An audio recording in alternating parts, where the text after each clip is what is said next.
नौजवान का बेदर्दी से कत्ल। हैदराबाद की मज़फ़्फ़ात में वारदात।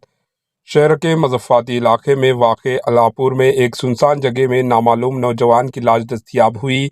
मुकामी अफराद ने 40 साला शख्स की लाश दरख्त के दरमियान पड़ी देखी और पुलिस को इसकी इत्तला दी। पुलिस के मुताबिक इस पर पत्थरों और तेज़धार हथियारों से हमला किया गया। इत्तला मिलने पर अल्लापुर पुलिस मौके पर पहुंची। मकतूल की शिनाख्त भानु प्रकाश के तौर पर की गई। शुबा किया जाता है कि आपसी दुश्मनी के नतीजे में ये नौजवान का बेदर्दी से कत्ल कर दिया गया। पुलिस ने इस मामले में केस दर्ज करके छानबीन शुरू कर दी। Bureau report AHN news.